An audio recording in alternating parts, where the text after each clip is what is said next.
I know. Yeah, I know. Yeah, I know. Yeah, I get it.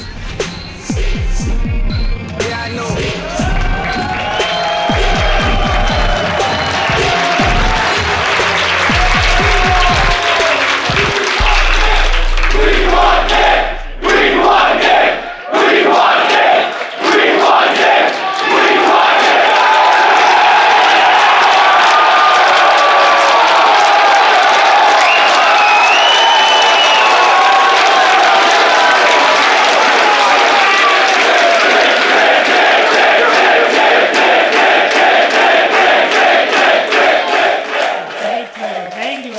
Please sit down. Thank you so much for being here. Fuentes Rally 2, are we excited?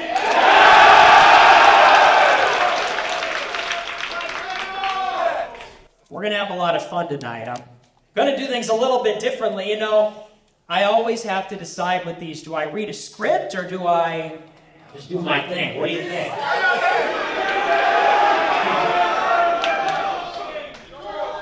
Well, it's an incredible crowd. Thanks everybody for coming here. This all started, really, when you think about it, years ago with the Groyper War. Does everybody remember the Groyper War?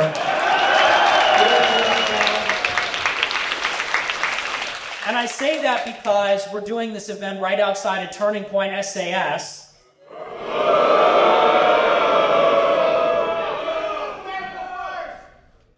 And we're out here outside of SAS. We have close to 500 young people gathered here today because word is getting out that we got to get rid of Jewish power in America.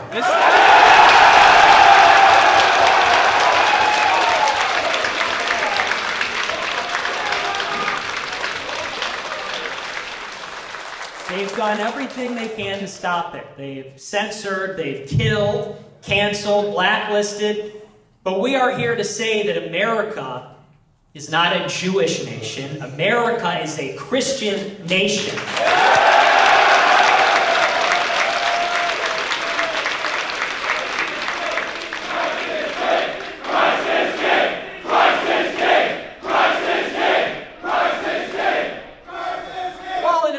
Sense. If Christ is the king of the world, then Christ must be king in America, must be the king of America.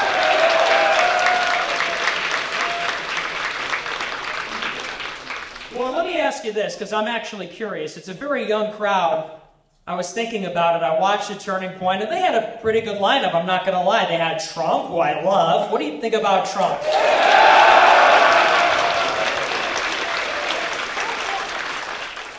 So they have a good lineup. They got a lot of people there, but the difference between Turning Point SAS and Fuentes Rally is this. It's very simple. People go to Turning Point SAS for the experience. They go there because it's lights, it's sound, everybody's there. People come to Fuentes Rally too because they want to hear what we have to say. And we're the only ones that are saying anything. I look at the message over there, and it's the same thing we've heard for 20, 30 years from conservatives. Low taxes, small government. They're starting to say a little bit more. It's actually kind of amazing. Years ago, we went out there to the Turning Point rallies and some of the Daily Wire speeches, and people said, hey, it's America first, not Israel first. That's number one. Number two, people said it's actually not so conservative to support mass migration into America, legal or illegal. And last but certainly not least, we said, what's up with all the gay people on the stage? What are we doing with that? And I thought they were done with that, but then I saw last week they had Ram Rants with his glittery slippers and his Barbie suit. What are we doing? But those are the three primary issues. They're coming further and further. I think in 2023, Charlie Kirk, all these others, they sound way more like me today than they sound like themselves 4 years ago. But I want to restate for those in attendance, the reason we're here, why we gather, it's around two primary issues. I already named one. And this is, like I said, the word is getting out. It's obvious. Anybody that takes a cursory look will find it. And that is that America has an elite. It's not just a government, not just big government. It's the media, it's finance, it's Hollywood, academia. It's all the institutions, and it's a small club. And the people that are running the country, they're not liberal. They're not leftist. One of the primary things they all have in common, many of them, is that they're Jewish. We'll get into that, because it's a sensitive subject, but we'll talk about why that matters, why that might be an issue. And what's more, it's not just that they might be Jewish, but the ones even that aren't are atheists. They don't believe in God. They don't believe in Jesus Christ. It's not hard to see why things are the way they are when all the most important decision makers don't believe in God. Surprise, surprise. So number one is we need to eradicate Jewish stranglehold over the United States of America. That's first.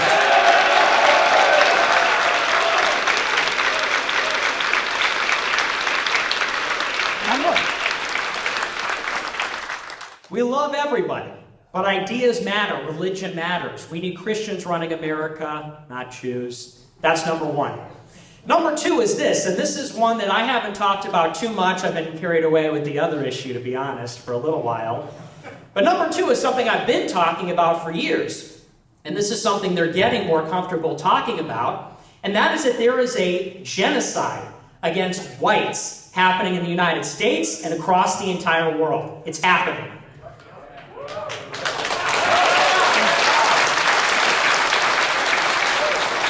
And here's the thing. It's not just illegal immigration. It's not even just legal immigration. We're talking about a concerted effort to fill up not just our own country, but virtually every white country with non-white immigrants. It's real. It's happening. It's going on. I'm getting really tired of people talking about it without saying it. People talk about it in every other way. They'll say it's about voting rights. They'll say it's about citizenship. They'll say, well, as long as they come here and they work hard, play by the rules, none of that matters. Our country will be unrecognizable in a century. Not just our country, but all of Western Europe, all of Canada, Australia, New Zealand, any other white country in the world is going to be the same. And our position on this is simple. There can be no negotiation. It is unacceptable. We will defend Western white civilization as it stands.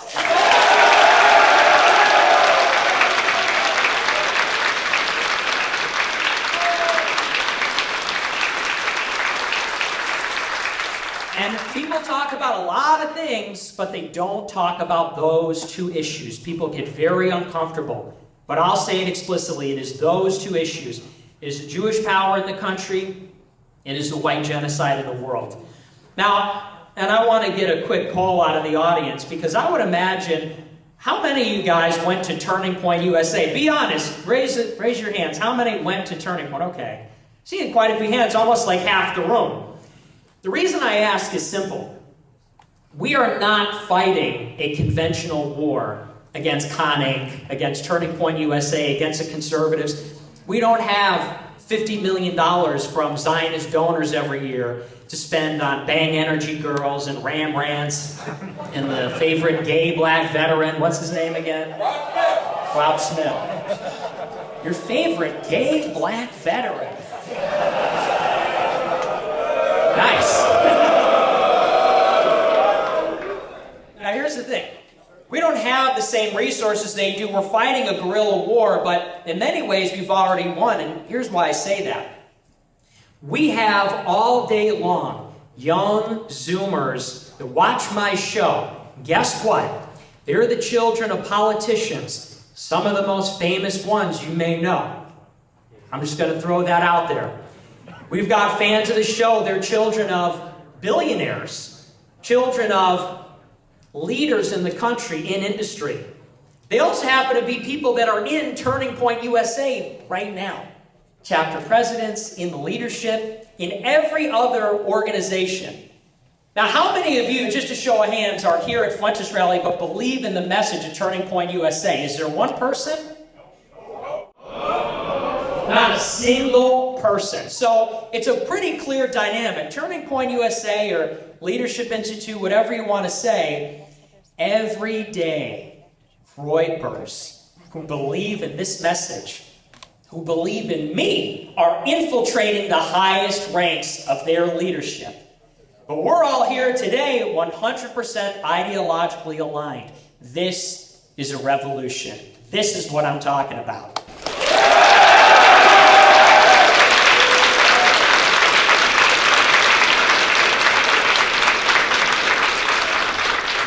And they know that. They know that because, and I heard this reported from some of you, people are walking around the convention center, they're wearing the Black America First hat, and they're getting thrown out of the convention. Imagine that. You're at the #1 conservative, whatever, wearing a hat that says America First. They clock you, they identify you, they throw you out because they know it's already too late. We already won the ideological battle. I want to ask you something else. How many of you guys watched my recent debate on Fresh and Fit? Anybody catch that?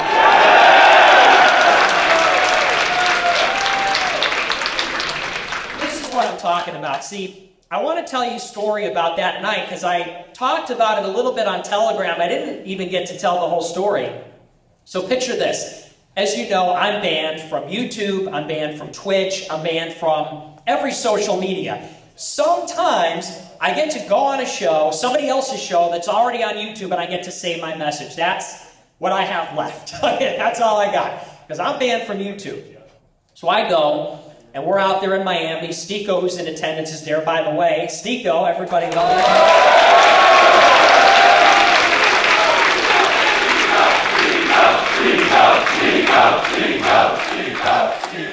Love Stico, he's the best. But so we're at Miami, I'm with Fresh and Fit, I'm with Stico, we're about to go live, and for those that don't know, it's me, it's Fresh and Fit, there are these great guys, Red Pill podcast. Stico's there, I'm supposed to, and John Zerka, of course, Zerka.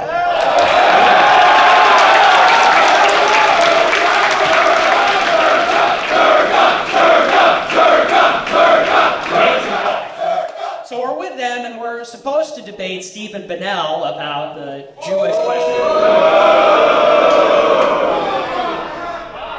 Yeah, so we're all there. We're hanging out. We're about to start the show, and get this. We're going live on YouTube, and we're going to take it over to Rumble afterwards. Myron, who runs the podcast, gets a call from YouTube. They called him directly. Get this, it gets better. So they saw that my name was in the title of the stream. They saw my face was on the thumbnail. They called him and they said, we see that you're going to bring on Nick Fuentes and Stico, which are two creators that are banned. They said, so if Nick Fuentes and Stico go on the program, we will consider that circumventing the ban. It's two suspended creators. So if they go on, you're circumventing the ban. They said, we're going to watch the stream, and if they're on, we'll ban your channel. So think about it. I get banned from YouTube. This is 4 years ago. I'm banned on everything. I'm banned on Instagram. They put out Threads recently. I said I made a burner Threads account. They manually hunted down my Instagram account and banned it. I have like a secret burner. This is the level of censorship.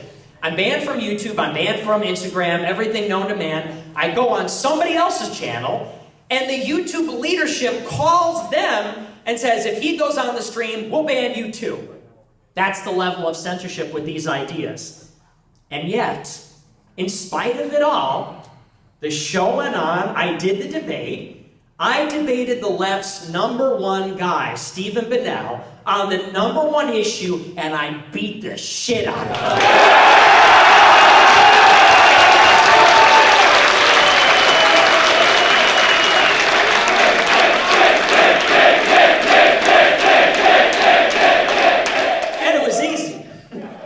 And it was easy. I didn't even prepare.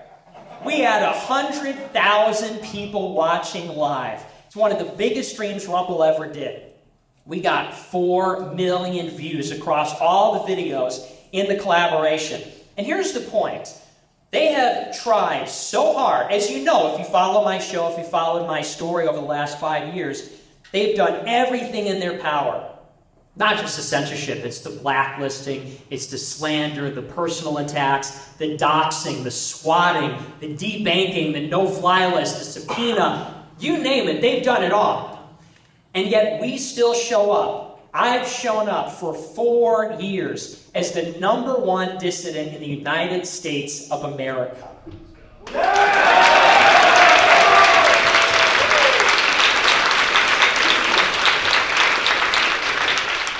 If I show up and I debate Destiny, and I tried to be this guy's friend. I really did. I thought we could be friends, but he didn't want to be my friend, so now he's my enemy. Normally, I don't do personal attacks because I feel like we could just win on the issues, but now I feel the need to point out Stephen Bennell, who is the left's #1 top guy, is a literal cuckold. Do you know this about him?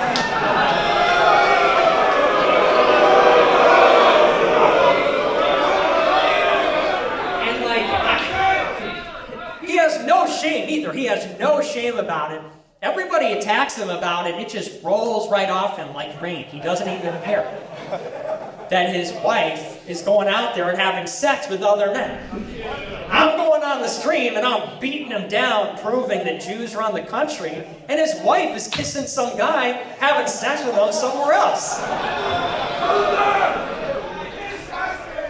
But it just proves the point. This is our opposition. This is what we have to deal with. And I have to apologize to Sneeko in advance because I'm going to say some things I know he's not going to like.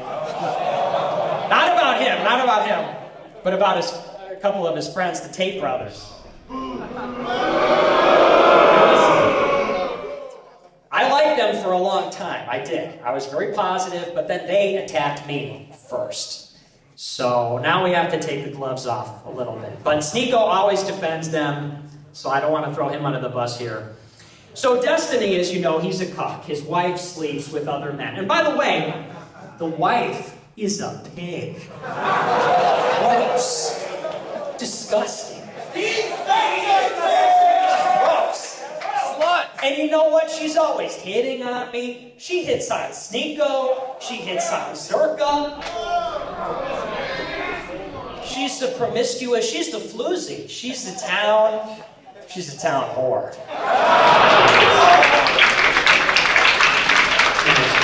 You know something else, and this is a little vulgar, I apologize. I know it's a family event. We gotta put it out there.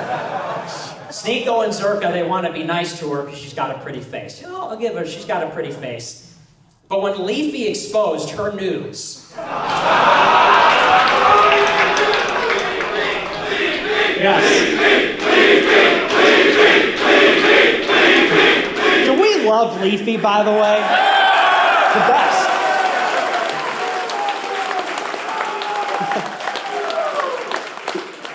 So when Leafy exposed her nudes, which were already online because she was a cam girl, in addition to being the town whore, she's also a digital prostitute. When he showed, bravely I should add, when he showed the nude photographs, we saw that as pretty as she is in the face, not looking so good elsewhere. Not looking so hot. Now, people don't like me saying that, but that's just a fact. Anyway. So Destiny's a cuck, his pig wife, the digital prostitute, the town whore. She's going around having sex with other guys. But here's the thing. He's not the first one. This is now a trend, as you know. It's Stephen Bennell. It's Hunter Avallone. You see this? He became the caricature. His wife not just sleeps with other guys, but black guys. Hey, listen. And I like black people, okay? I like them. Let's go! Tenrio. I like them. But I don't want him gangbanging my wife. It's just... fine line. So Hunter Avallone became the caricature. Adam 22. Ill. And the wife, have you seen what the Adam 22's wife has been posting Disgusting. Disgusting pig. But here's the thing. So I see this is the trend now.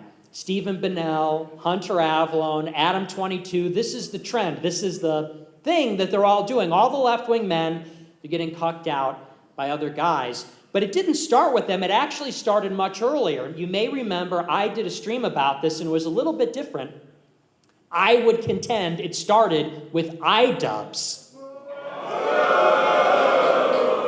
Because he was the first one. He came out there when he did his apology video and he said, well, I don't care that my wife or my girlfriend does OnlyFans. You remember this? This was the first time. Now, what do we think? And I want to get a poll here because this is the part Sneeko may not like here. I want to get a poll. What do we think about this? Because iDubbbz says, well, my girlfriend, she's on OnlyFans. She's showing off the goods. You know, that's not the same thing as being a full-on cuck where a guy sleeps with your girlfriend. Well, what do you make of this argument? That sound right to you? No! Okay. Because I want to read a quote here. I brought the receipts. And what you have to do, they do it to me all the time. This is the receipt. I'm going to tell you after I read the quote who this is from. And you tell me, is this any different from iDubbbz? Is it any different from Adam 22? You'll have to tell me. This is the quote. It says, some of my top performing webcam girls, one of them you could call her my girlfriend for all intents and purposes, she makes $200,000 a year. She's one of the world's highest earning webcam models. And whether or not she sells the fantasy to individuals, whether or not you can Google her and find pictures of her with her boobs out, it's very different from actually going and having physical sex with men that you find disgusting to look at. Anybody want to guess who said that? You may be surprised to learn this is a quote from Tristan Tate.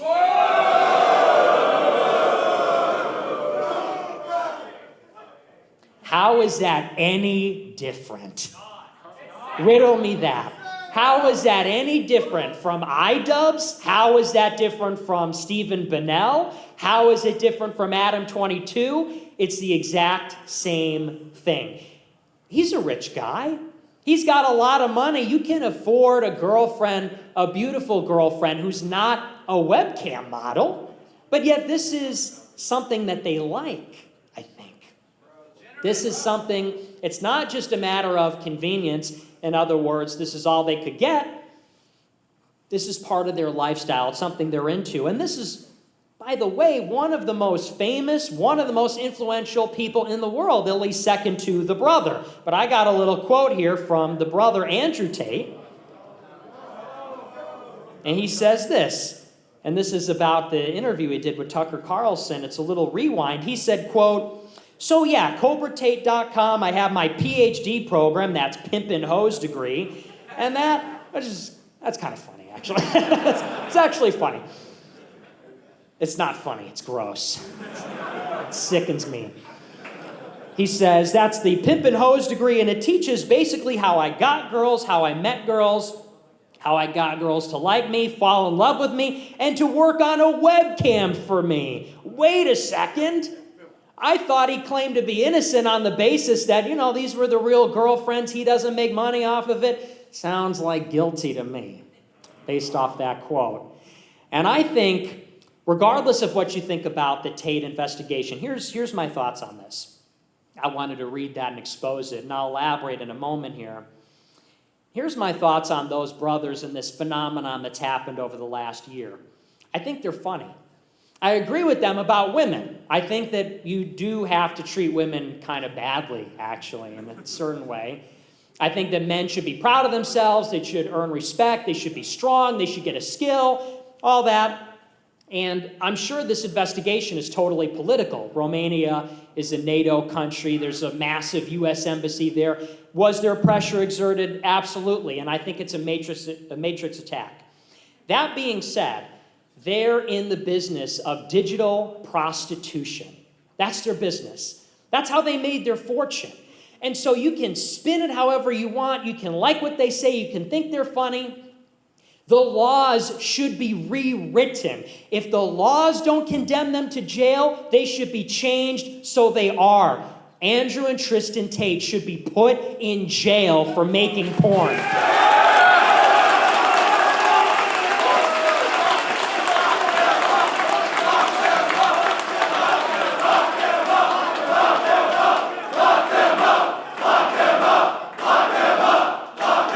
They gotta go. And it's not because they're saying some red-pilled stuff. It's not because they talk about women in a negative way. It's because they're involved in the creation of pornography, which is the scourge, absolute scourge of the modern world. Why would we feel any differently? We want to outlaw pornography in America. We must punish the women who make it, the men who produce it. We should probably punish the people that watch it. It's got to go in the United States.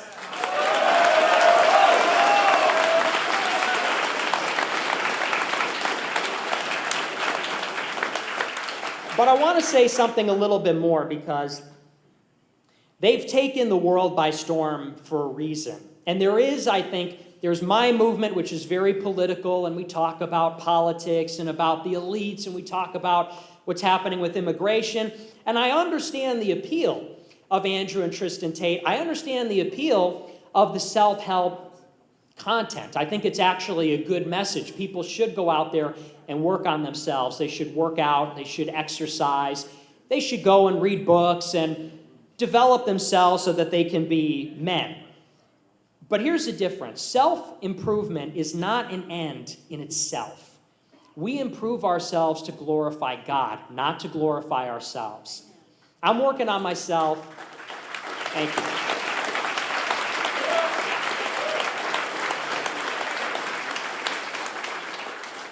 I work on myself not so that I can impress Destiny's girlfriend, who's a pig. That's not why I improve myself. I don't improve myself so I could pose in the mirror and become extremely vain and fall in love with how I look. We work on ourselves so that we can protect and provide for a family, for the nation, for the church. And that's how we're supposed to get along and improve ourselves. And yeah, well, we already got applause for that. Thank you, though. I appreciate that. And I want to read a quote. Somebody sent this to me on Telegram, and I think it really gets to the heart of the matter about this self-improvement cult, because it's a fine line. It's an important distinction. This is a quote from St. Moses the Black. He said, "You fast, but Satan doesn't eat. You labor fervently, but Satan never sleeps.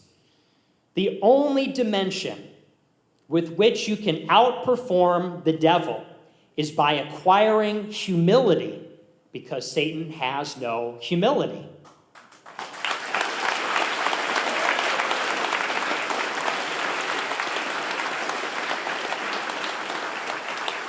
And this gets to the heart of the matter. Now, bravado is one thing. Confidence is one thing. But we have to keep in mind not to idolize ourselves, not to idolize the pursuit of wealth, women, material success, career success, because it all goes away.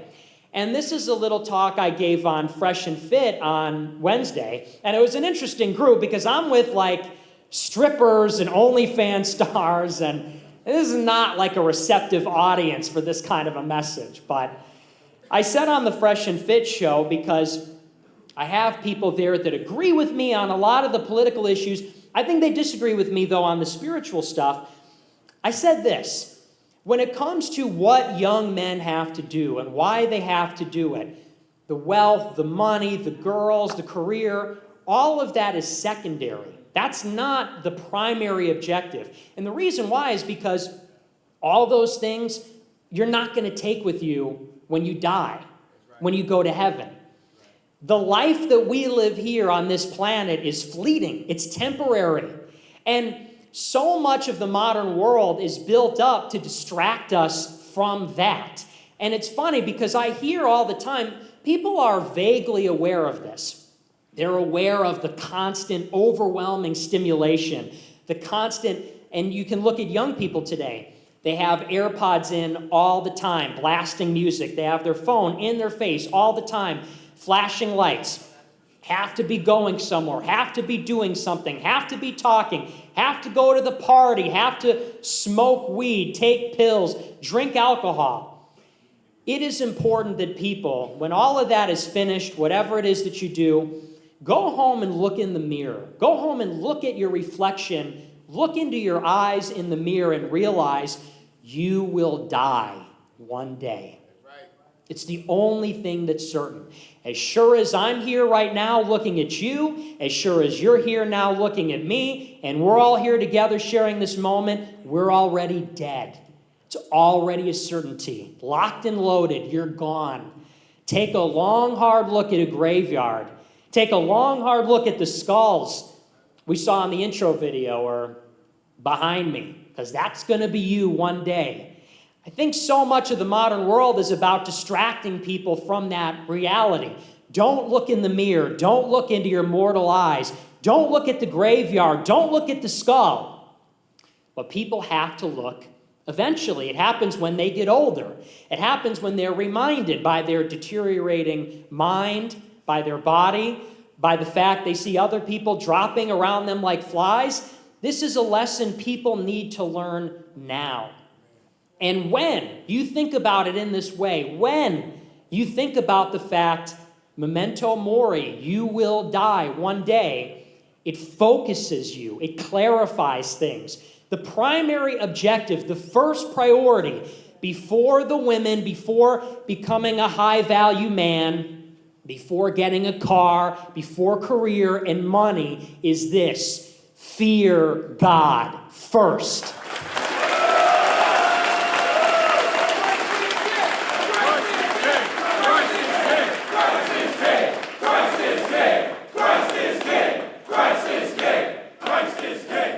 Fear God, obey God's laws on earth, because as sure as you will go to your hotel after all this, or your Airbnb or whatever, and you wake up tomorrow, you'll be standing at the end of time before the judgment.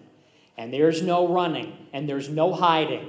And every moral deed that you did in this life will be shown to you. It'll be shown to the angels. It'll be shown to God. And you'll have to account for all of it. Not account for, and this is not some lame materialist message, but it's true. Not account for any of the things you self-improve. Not your max bench, not your whatever, but the moral decisions you made. Faith, hope, and charity. What did you do? What brave sacrifice did you take on? Look at Jesus Christ on the cross and ask yourself, what did you do with your life? What decisions did you make? What words did you use? God gave us the gift of existence. We get to share in existence. We have the gift of reason and a consciousness. What did you do with it in this time? Did you go out and find a cam girl girlfriend or buy a car? Or did you do the right thing? That is the understanding. That is the standard that has to govern all of our conduct, everybody. And that's Andrew Tate and Tristan Tate. I also want to talk about his little buddy, Aiden Ross. Not cool. You know, just like with Stephen Bennell, I thought me and Aiden Ross were going to be friends. I really did. He called me up a lot during Yay 24. And we talked on the phone, and we texted, and we did all this stuff. But recently, I got on the phone with him with Sneeko, and he flips out and says, "Get away from me, Nazi, we can't talk to you." This is a guy that literally got the call, literally. Ali. And people, what is that, Ali? Nick, where's Ali Alexander? Oh, security, get him out. Out. Get him out of here. Big mistake. Hey, and rough him up. Big mistake coming to a place like this. Get him out of here. That's right. Get him out. Get him out. I see him. He's running. He's running out the door. Look. Out. Yeah, hey, thank you, everybody. Thank you for taking care of that. I really appreciate that.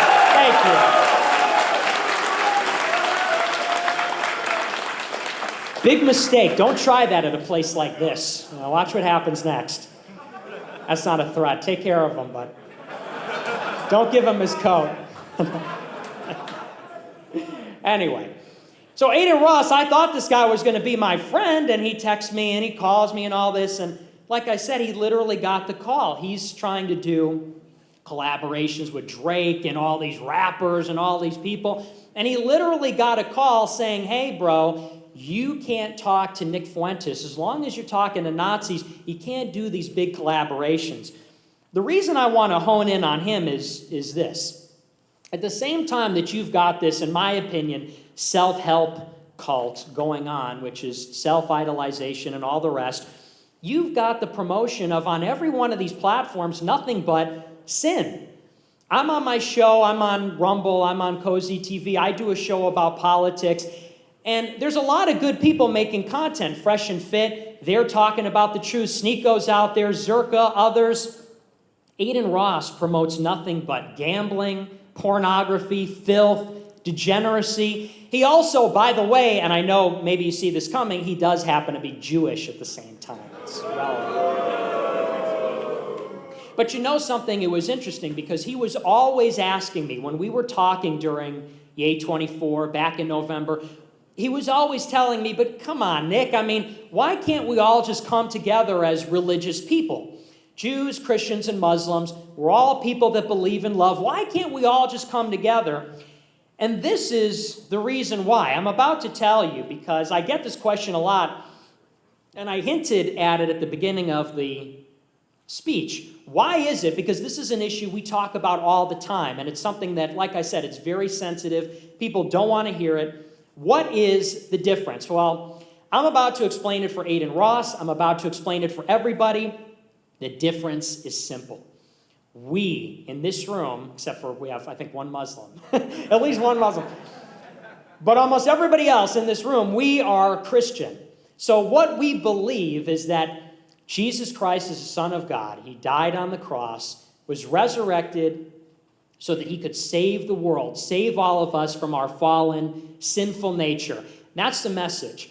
And anybody who participates in that sacrifice at the Mass, anybody that observes that, and through baptism, through the sacraments, through confession, if they're repentant, can be saved and go to heaven. This is our creed. This is our Bible. This is our church. That's what it means to be a Christian. That's what it means to be a Catholic. Jews, on the other hand, it's a very different story. They're a different people.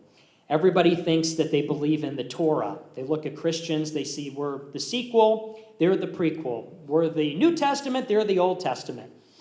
And it's amazing. I said this on the Fresh and Fit show this week, and Myron had never even heard of this. And I think it's true that many people haven't heard of this. They don't just believe in the written Torah. That's what they call it. There's the Torah, which is the scripture. This is the revelation by God. They believe in what's written there, but they also believe in an oral Torah that's not written down. It's something that's transferred over the generations orally.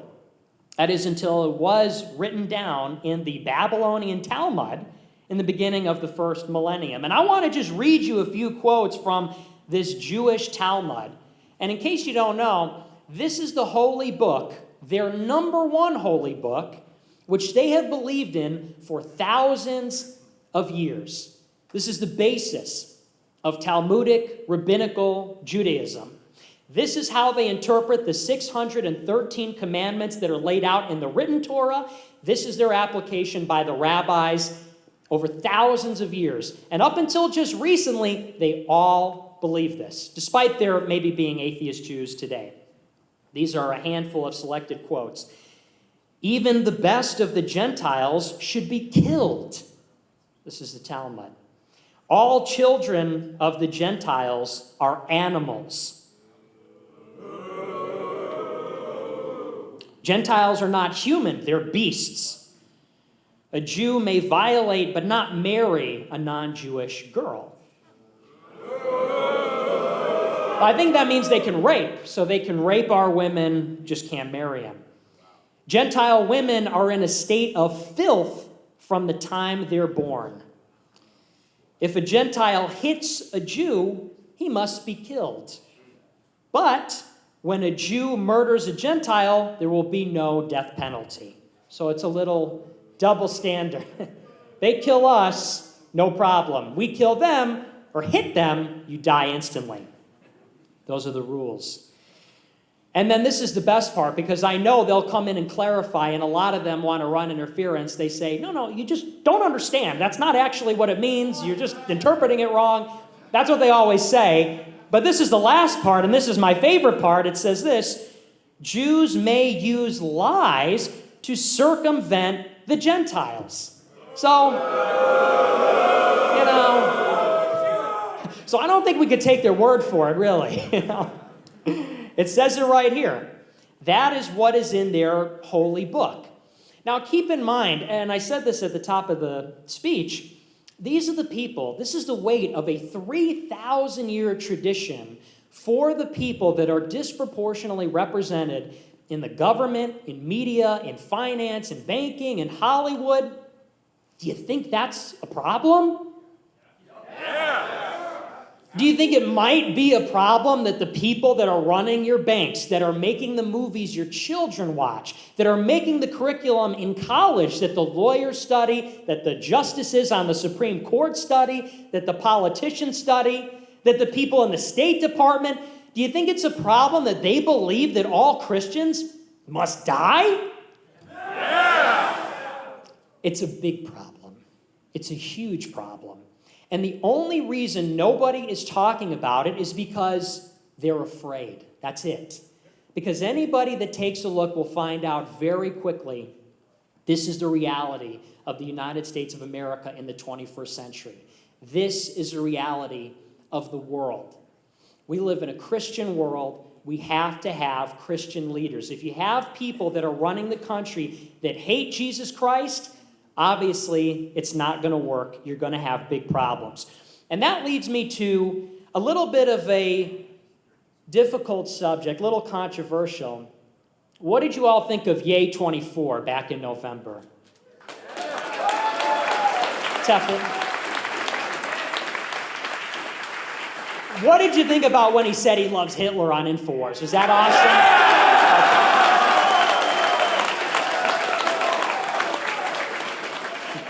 I mean, that speaks for itself. Everyone loved that. And you know something? I supported Donald Trump for years. As you know, I campaigned for him in 2016. I helped him campaign in 2020. I was there for virtually every stop the steal. I was there in Lansing, Atlanta, D.C., Phoenix, Harrisburg. I was everywhere. And I was there, of course, on January 6th. I wasn't inside the building, thank God. But we were there on Patriots Day. We wanted to make sure that he got 4 more years. Now, the one reason that I explored a different candidate in November and December, and this is it, is because one of our primary issues is the fact that we have a non-Christian leadership running the country. Here was a man that said, we want a Christian country and we want to end the Jewish supremacist domination of America. That's why we supported it, right?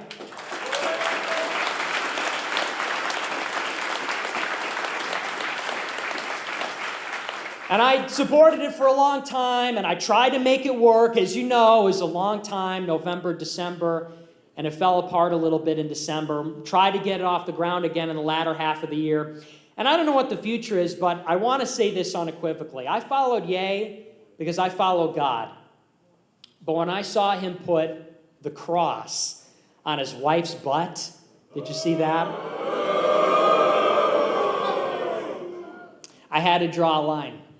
And I love him. I love him as a guy. I'm inspired by him. I'm inspired by his courage at Yay 24. But when you blaspheme, when you engage in that level of sacrilege, you've lost my support. You lost it.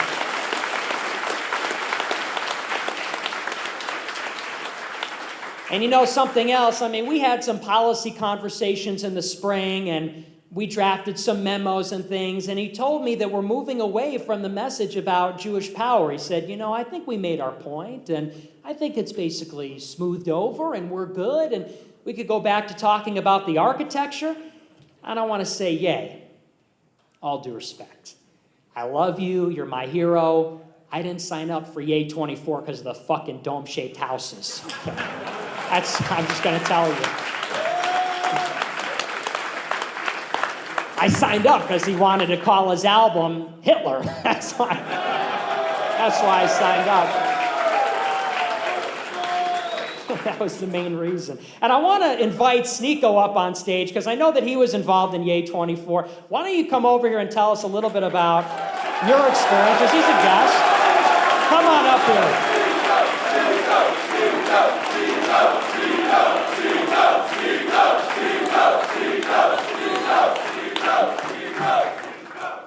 Groiber, Groiber, Groiber, Groiber, Groiber, Groiber, Groiber, Groiber. Thank you, Nick, for having me on stage. It's great to be here, everybody. So I found about Nick about a year ago looking for the truth. And I think that's how a lot of people find America First, because it is inevitable to find this. And on Yay 24, there was an uncomfortable truth that had to be addressed around the room, and not just from there's some of the people here, but the uncomfortable truth that the mainstream media doesn't really want to speak about. And we all kind of understood it. I saw it, and even Kanye West saw it, yay. And that was that Nicholas J. Fuentes is going to be the future president of the United States of America.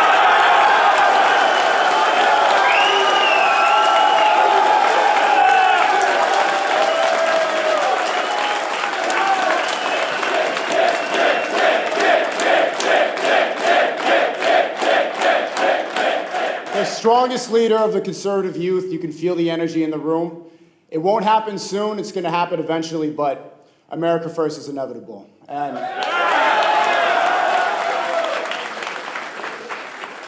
what I really support about Nick, and even as a Muslim, I have to say, this was a Christian nation. It started as one. And if we want to protect what made this country great, it has to remain a Christian country. So.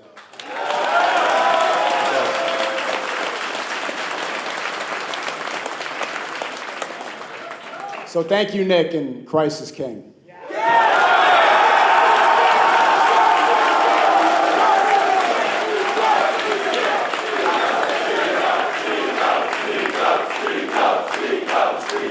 Wow, thank you so much. Let's go. That was great. Thank you so much, Sneeko, for being here. And honestly, we have to give it up for Sneeko, for Zerka, for Myron, for all these people that have stepped up. They really have stepped up to tell the truth.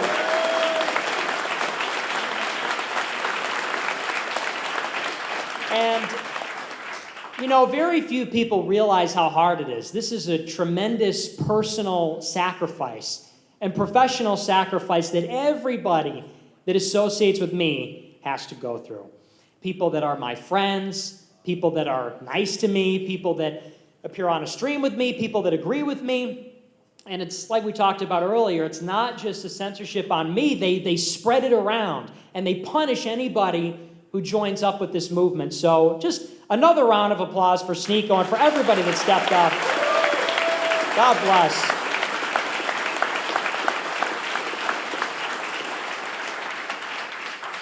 And here's the thing about this. This is very fundamental. I was thinking about this last night. I wasn't going to put this in the speech, but this is just off the cuff here. We look at the country today, and what's the problem? It's corruption. Fundamentally, that's the problem. It's that we have leaders, we have these institutions, because all the problems are solvable. The crime is solvable. Homelessness, we can solve. We can work our way out of all of it, the economic problems, the foreign policy problems. We have geniuses. We have untapped human potential. We have brilliant minds. And we have the means to do so. We really do. We could fix all of it. The leaders don't want to solve the problems. They just don't want to fix them. And that's because they're personally corrupt. Their priority is not to clean up the streets, is not to fix the problems. Their priority is to enrich themselves. It's to help themselves.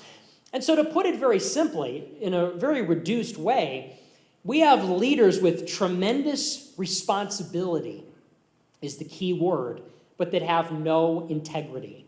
They have all this power, all this privilege, but with it comes the responsibility to serve the public, to serve the country, to serve God. Now, do you think that in a position of ultimate power, there's a draw on a man to benefit himself? Of course there is. Just like there's a draw on all of us every day, even people that are not in power, to do the wrong thing, to make decisions that benefit ourselves, to do things that are not pious, that are not observant or reverent towards God, to do things that are against or that harm our friends or our neighbors or even strangers for that matter. And so here's the point. We expect the people with lots of power and lots of responsibility to step up and do the right thing. But too often we want to absolve ourselves of doing the right thing. And so I hear this kind of rhetoric a lot. I've heard it a lot lately because I'll talk to people that they agree with me about women and dating, or they agree with me about politics, about Trump, or they're generally right-wing. But I'll hear things like, that's not realistic. It's not practical. The things you're talking about, it used to be like that, but it's not like that anymore. And we got to tell people how it is, not how we want it to be. But how are things ever going to change if nobody takes accountability? Yeah, go ahead. Yeah, thank you.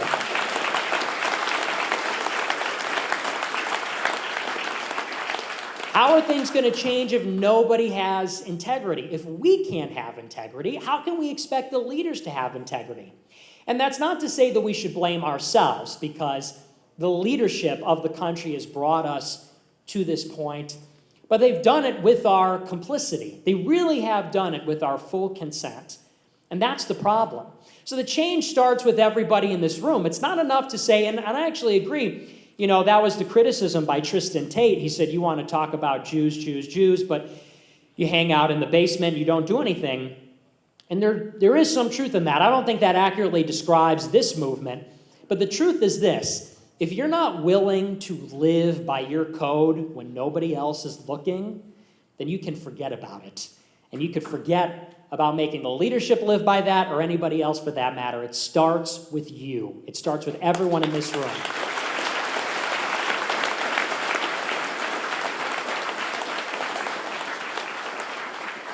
And that's just it. People told me my whole life, you can't do this, you can't do that, you can't say this. And I said, yeah, who's going to stop me? Who's going to stop me from doing and saying it? We have to have the same mentality. And if we had 1 million people with the mentality of Nick Fuentes, they couldn't stop all of us. They just couldn't. And so that's that. But I want to get on to the race then. I want to talk about Yay 24 and Trump. And I'll say it now. I'll use this platform to say fully, because I know people know that I was leaning in this direction, but I want to give out my full endorsement to Donald Trump for president of 2024.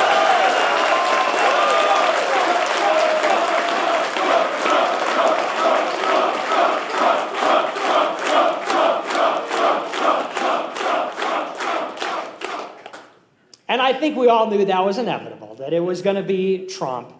Because I look at the state of the race with Donald Trump and DeSantis, and I know there's the criticisms of Trump. I know people have attacked him. In fact, I've attacked him for a lot of the same issues. I'm well aware of some of the defects, and there are things that I wish that he would do better. But bringing back the two big points, our two priorities are this. We need to fight the entrenched interests in the country, and that's specifically in the government and the federal bureaucracy. We have to shut down all immigration. That's number one. We got to stop these people from coming here.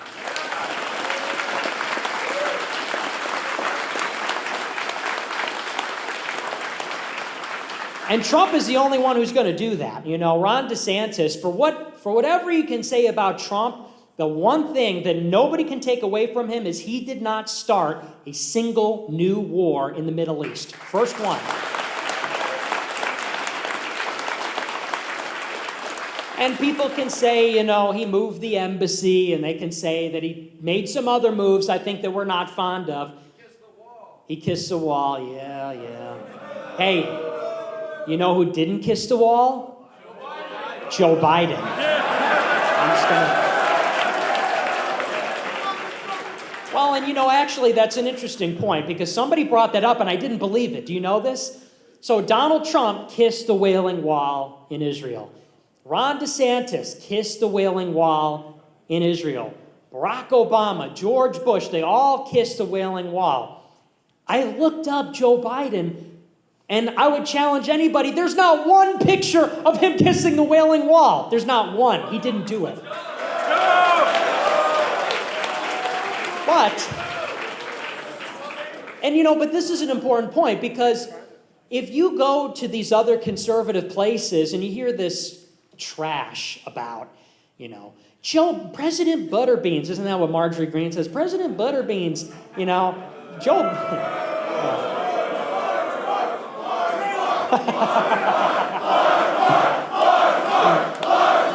Right? How about Marjorie Greene, huh? What a stupid bitch. No, that's impolite. Well, and Marjorie Greene totally sold us out with Kevin McCarthy. And the funny thing is, though, you go to a Marjorie Taylor Greene rally. I'm talking about theoretically, of course, none of us would ever go to a Marjorie Greene rally. But you go to her rallies and, she brings out a big crowd, but they're all old. They're all like 80 years old. This is a young crowd, right? Just show of hands, how many people here are under the age of 25? Can we just see? Cheer if you're under the age of 25. Okay? So, she can bring out all the blue hairs from the retirement home, but we got the youth, so anyway. So, Marjorie Greene, she goes out there. What was I totally lost my train of thought, actually. I was talking about Joe Biden. She talks about President Butterbeans, and you watch Steven Crowder, he makes a 2-minute video about Biden farted. This is the level of discourse, by the way. This is the Fox News. Joe Biden pooped his pants. Do you know Joe Biden's a mental retard? No, I haven't heard that. Look at this picture of Hunter Biden's penis. It's like, I think I'm good. We've seen that. Hey, but how about Hunter Biden? Am I right? Can we get a... No, you can't. No, but you can't. Standing ovation. No, but you can't. We don't... Listen, here's all I'm saying. You can't say that we should hate Hunter Biden for being cool. Now, you're never going to win that one. He keeps smoking crack and doing cocaine in the White House. I'm supposed to be mad about this? It's supposed to bother me? We don't care. Anyway, but this is the level of discourse in conservative politics. A Hunter Biden penis, Joe Biden pooped his pants, he's stupid. But it obscures a very important reality, which is this, and this is something that, although I'm a diehard Trump supporter, I die for President Trump. You know that. I was there. And I told him that when I was there at dinner. I said, listen, because Ye was pressing me. He's like, tell him what we were talking about. Tell him what we're talking about. And we were talking about our game plan for how we're going to beat him in the debate. I'm like, we're not going to, come on, let's just, that's the playbook, okay? That's our strategy. We don't want to blow that. So I said, listen, Mr. President, I love you, okay? I said, you are the greatest American that ever lived. I have nothing else to say to you but thank you. Thank you for your service to the country. That's all.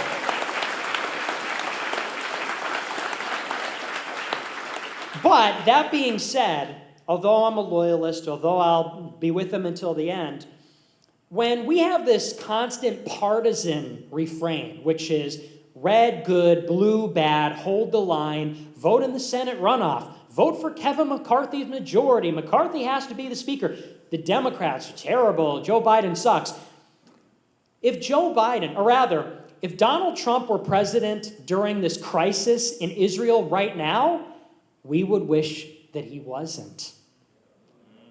Because right now, if you've been paying attention to these events in Israel, Benjamin Netanyahu and his Likud party are having a lot of trouble. And isn't that a good thing, though? So he's out there in Israel, and there's about to be a coup. They're protesting outside his house. And you know, beyond any doubt, that if Donald Trump were president, he'd be flying out there to save Benjamin Netanyahu's ass after he betrayed him. That's the reality. That's a reality that, although I'm a Trump supporter, I have to reckon with. In this situation, we actually prefer Joe Biden. Joe Biden said, chocolate, chocolate chip. You know? Netanyahu's over there like, oy vey, they're almost at my house. You gotta help me. You're the closest ally. And Joe Biden said, I don't even know where I am. It's like, hell yeah. And that's my president. So the constant partisanship, it obscures the fact that we belong to no party. I'm not a Republican. I'm not a Democrat. I'm America first.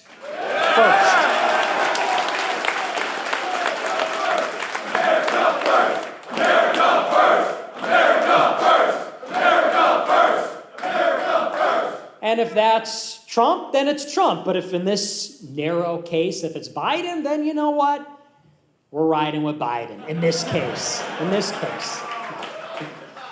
But look, Trump is the only one that didn't start a new war. And here's the other thing. Of course, he's the one that prevented war with Russia from the very beginning.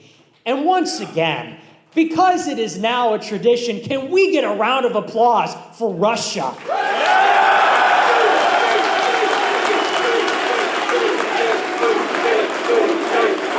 Yes.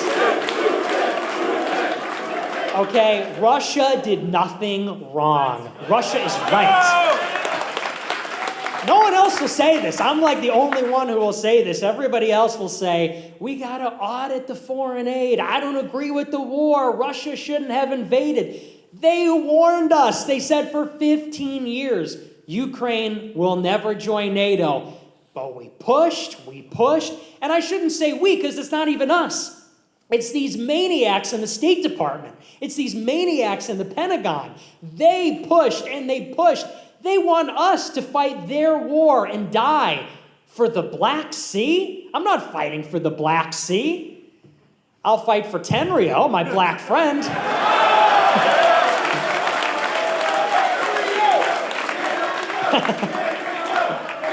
But I'm not fighting for the Black Sea. But anyway, so they push and they want to go to war. And finally, there was one patriot, one Christian who put his foot down and said NATO will not move forward one more inch. And his name is Vladimir Putin.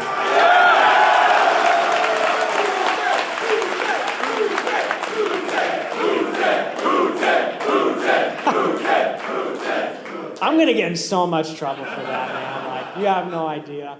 I thought it was bad attacking Israel and that whole scene, but you talk about this Russia stuff, they're not messing around. Like, they really don't like me for supporting Russia, but I don't care. I love Russia, and I support them. It's a great nation. It's a great civilization, and, you know, I even saw Tucker Carlson gave his talk yesterday at Turning Point. And he said something like, well, I think Putin shouldn't have invaded. Why not? They said they were going to, and this has been going on. We're not going to do the whole history lesson, but this has been going on for a long, long time. And the reality is this. The unipolar moment is over, okay? We are no longer a hyperpower, and that's okay. We're returning to the natural state of things.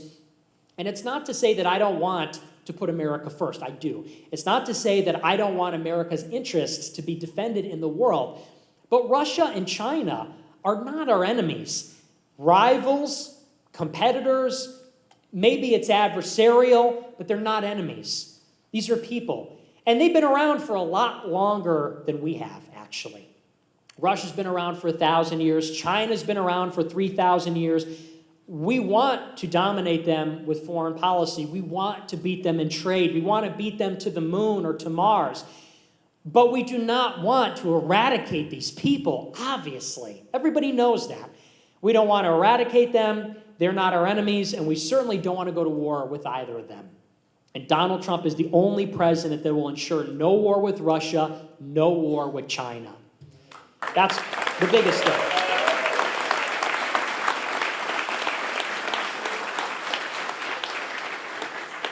And there was another very interesting point yesterday at the not a turning point, but at the presidential candidates forum with Mike Pence. And I'm sure you all saw Mike Pence got destroyed. You all saw this. And so Tucker sets up the question. He says, well, you want to support all this money for Ukraine, but what about our country? What about the infrastructure here? What about the cities here, the crime, the homelessness? And Mike Pence, what did he say? Not my concern. Nice American politician, by the way. Not my concern, he says. But you know what they didn't press him on? If you go to his campaign website, you know what you find? A giant Israeli flag. So, and they'll all talk about it, and they actually made a salient point. They said when it comes to the presidential race, in many ways, it's really a tryout for the foreign policy establishment. When you go out and run, you're trying to impress, you're trying to win over the permanent bureaucracy in the intelligence community, in the State Department, in the Pentagon. And that's why they all have uniform views on foreign policy. That's why they all call Putin a war criminal. That's why they all support war with Russia or war with China or all the saber-rattling against the rogue Iran or other states or the superpowers. But nobody wants to talk about who it is, in fact, that they're trying out for, because you take Mike Pence, he says, Americans are not my concern. I believe him because I go to his website and there's a giant Israeli flag. There it is. That's who they're trying out for. And I wonder why that part never gets into the conversation. And it's not exactly subtle either. It's not like I'm coming out here and I'm trying to be some kind of rabble-rouser. I mean, it's everywhere. If you go on his Twitter, it's basically an Israeli flag. You go on his website, it's an Israeli flag, ranting about anti-Semitism. This is America. Israel is not the 51st state. You need to put America first. And anyway...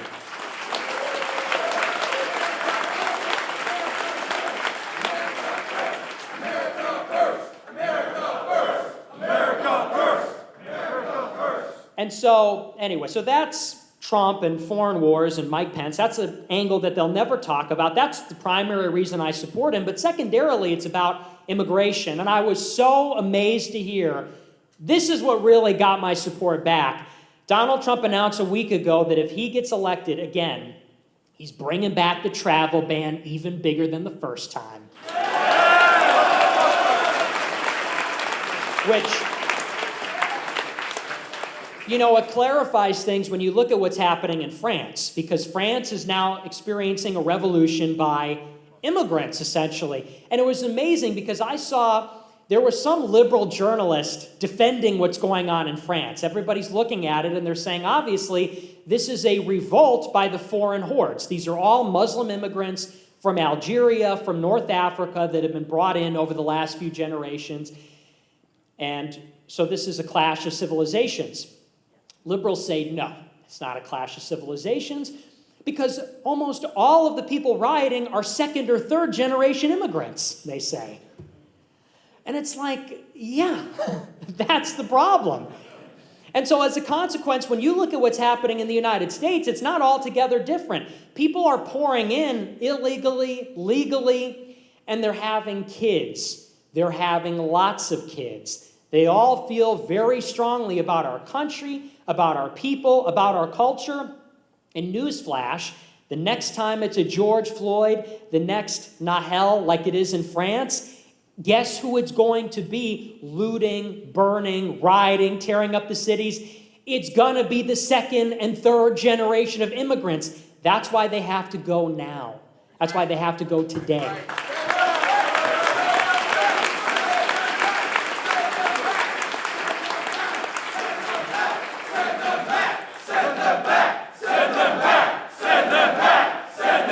Send them back. And not send some of them back, not send some, the criminals. We have to send every single last illegal back home today.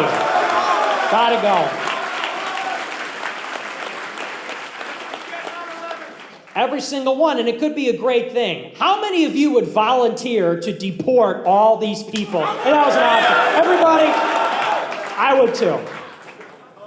And we got to send them back. That's the other thing.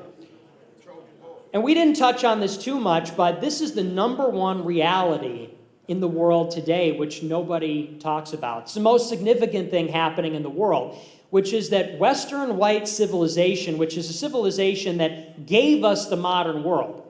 This has been the civilization for 500 years. These are the people that evangelized the New World. They evangelized Africa, Asia, created the railroads, the Industrial Revolution, created everything. This civilization, and it's at that level. It's not just America. It's not just France. It's not just Canada. It's happening across the board. The entire civilization, which gave us everything that we love, is being destroyed purposefully and deliberately by mass migration. And the problem with mass migration, it's not that they're taking the jobs, it's not that they're committing too much crime, it's not that they don't assimilate, it's because they don't belong here. This is not their country. It's the bottom line. And they don't belong here because they're not like us.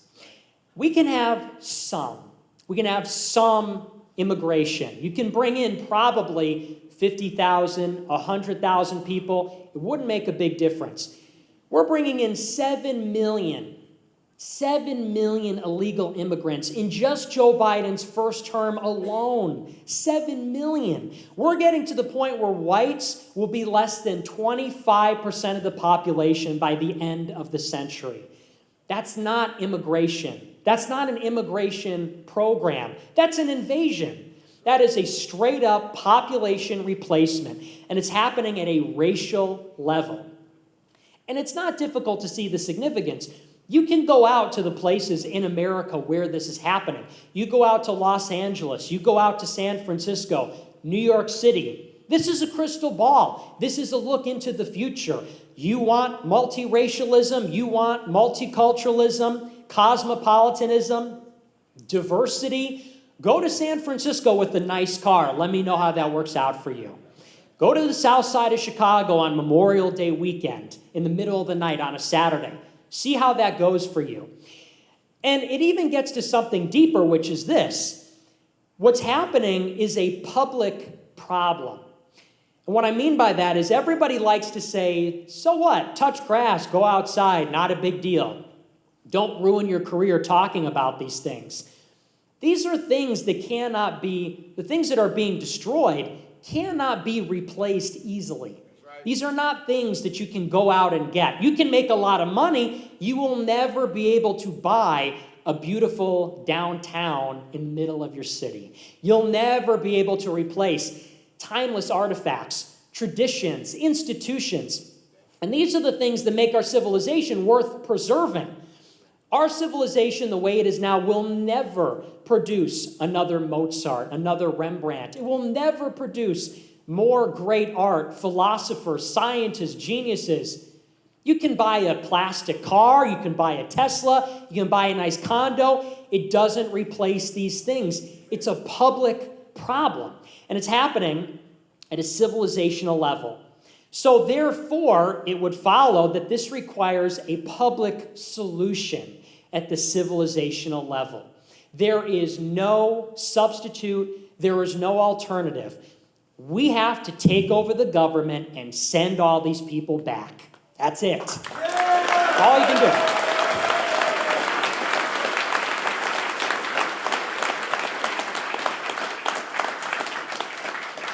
And it's a logical progression. They're here. They can't be here. They don't want to leave. We got to make them leave. We got to make them go somewhere else. It's not rocket science.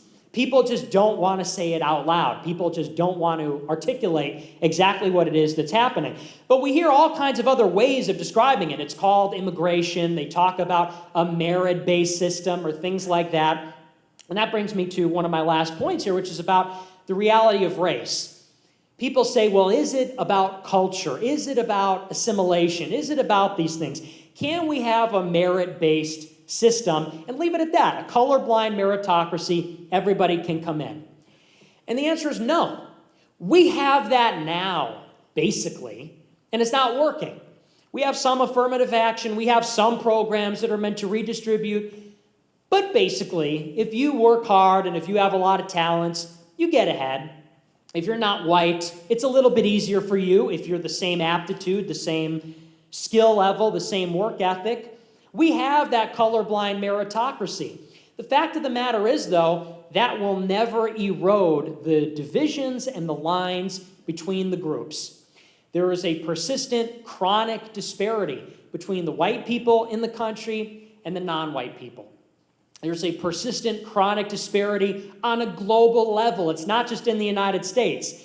And so these answers that we're giving them, whether it's racism or white supremacy, or the answer is we need opportunity zones or meritocracy, none of those answers satisfy. None of those answers explain. The only answer is that we're different. We're different people. And the European civilization that we get in Western Europe, which we've transplanted over here in the United States, it doesn't come from a creed, it doesn't come from a culture, it doesn't come from ideas, because if it did, they would do it over there. They could do it where they live. It's because of who we are. It's in our DNA, it's in our genetics. Europeans produce Europeanness. White people produce a white society. As a consequence, it's only white people that can continue a white society, which is what we will have happen at any cost. That's the imperative.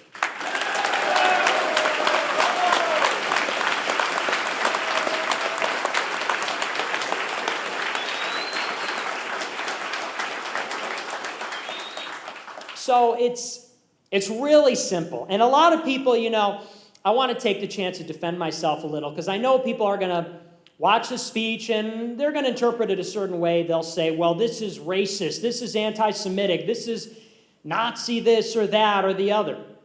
And I agree with Ye, by the way. We got to stop dissing the Nazis all the time. Let's just find another way to say it.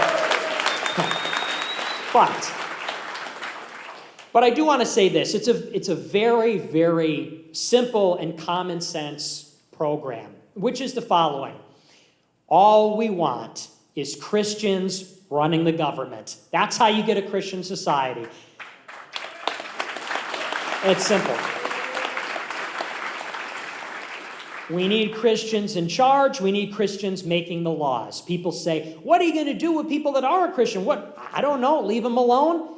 But Christians need to write the laws. And here's a few simple ones right out of the gate that you would have in a Christian society. First and foremost, no porn. That's gone in a Christian society.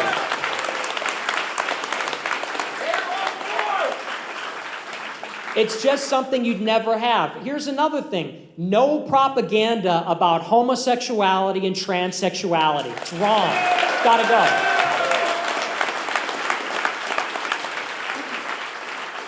No abortions under any circumstances. None.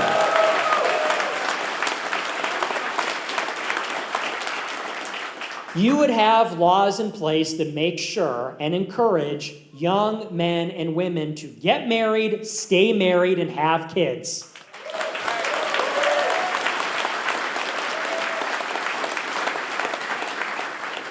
That's a Christian nation. Those are Christian principles. That's a Christian standard. If you had Christian leadership passing Christian laws, that's what it would look like. Everybody can carry on doing what they can, but nothing that is egregiously offending God. It stops at that.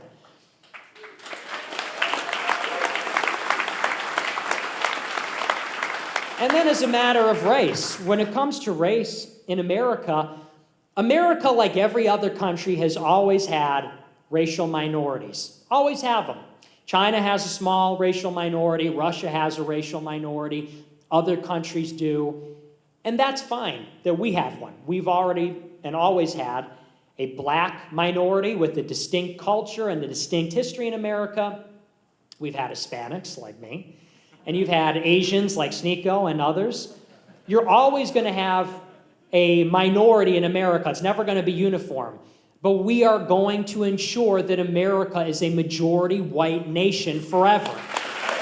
That's it.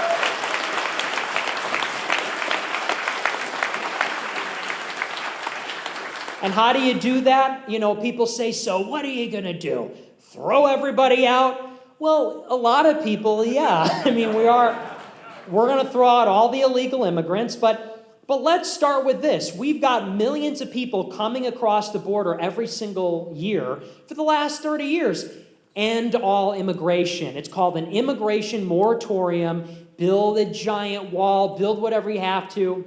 America's got to be turned into a moat. And we cannot have one additional net immigrant indefinitely for the rest of the century. That's the program with immigration.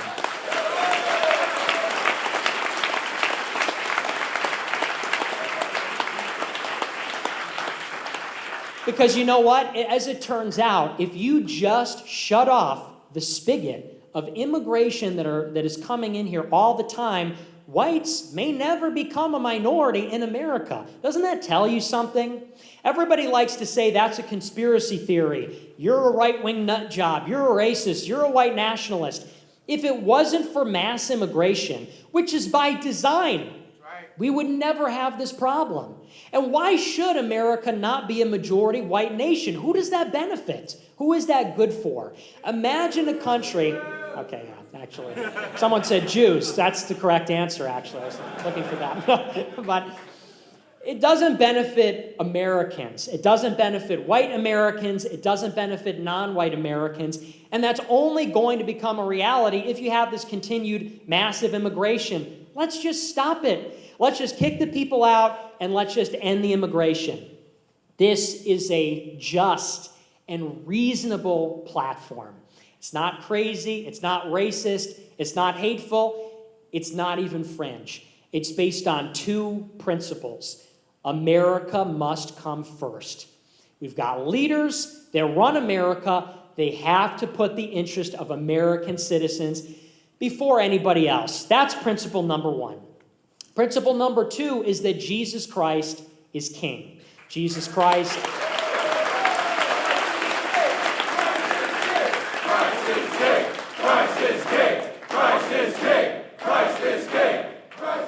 He's the king of the universe. He's the king of the world. He has to be the king of this country too. The country's not going to get better until that happens. Those are two irrefutable principles. America first, Jesus Christ is king. Everything must revolve around those two axioms. From those, everything else proceeds. And if it doesn't, then you cannot be with us. You cannot be in our movement. That's the difference between us and every other offering. The last thing I'll say is this. In conclusion, you notice the subtitle of this rally is called Holy War. It's a holy war. It's not a race war. It's not a culture war. It's not a political war. This is a holy war. And people are asking me all the time, well, what are we going to do? Everything is so difficult. It's so impossible. Our enemies are so powerful. How can we possibly beat them? And I always have to remind people, first of all, we have God on our side, the biggest ally.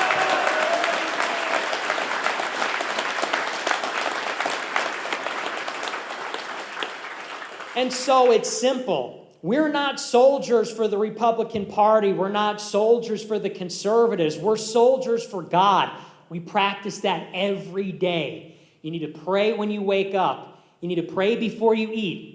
Pray before you go to bed. Go to Mass on Sunday. You have to convert. Because I'll tell you something. I've been in this spiritual holy war for 6 years. I've had everything taken from me. My family's been attacked. My friends have been attacked. I've been attacked physically in person. I've been debanked, I've been swatted, persecuted by the government, bank accounts frozen, banned from banks, put on the no-fly list. None of this would be possible. This whole movement, this whole event, my career wouldn't be possible if I feared anybody other than God, if there was anything more important than God.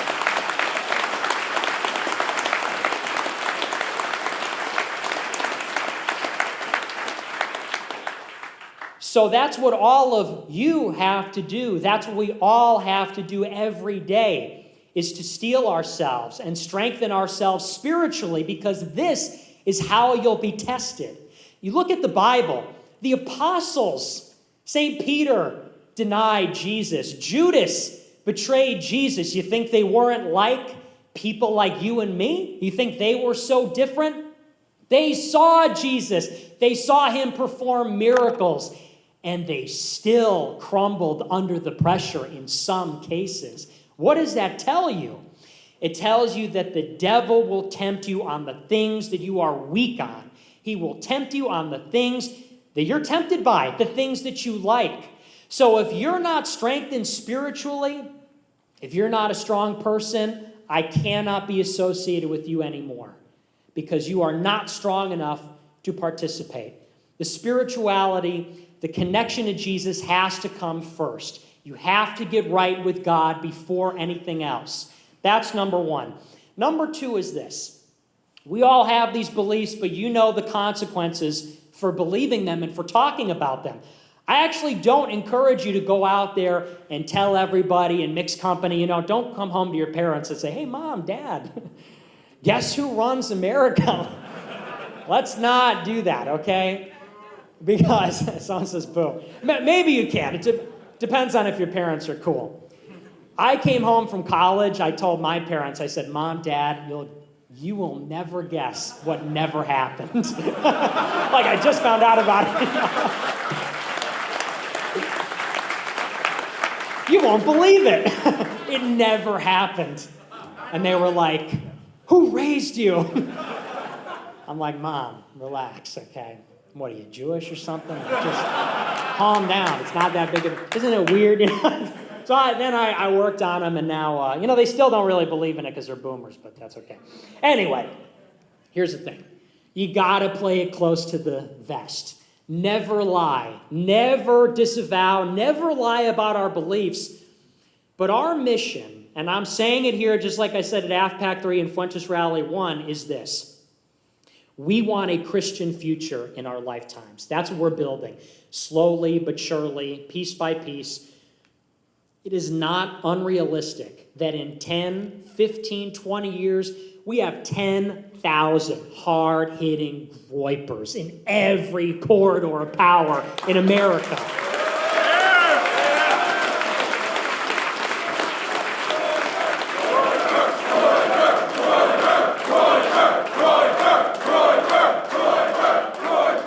It's not unrealistic. It's already happening. I don't know how many. I'd probably say we got about 100 that have infiltrated. So my message to you is this. Get right with God. Pray. Go to the Mass. Perform the sacraments. But then you need to go out there and fight like a holy warrior. You have to fight for Jesus Christ on the cross. Get involved. Go fight. Infiltrate the system. And I'll tell you, I know that we're going to win, because unlike our opposition, we are actually willing to die for what we believe in.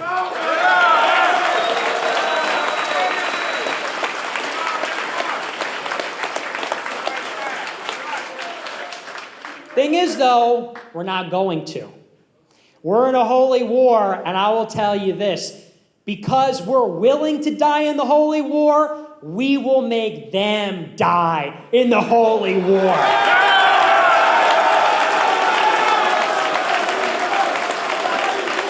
And they will go down. We have God on our side, and they will go down with their satanic master. They have no future in America.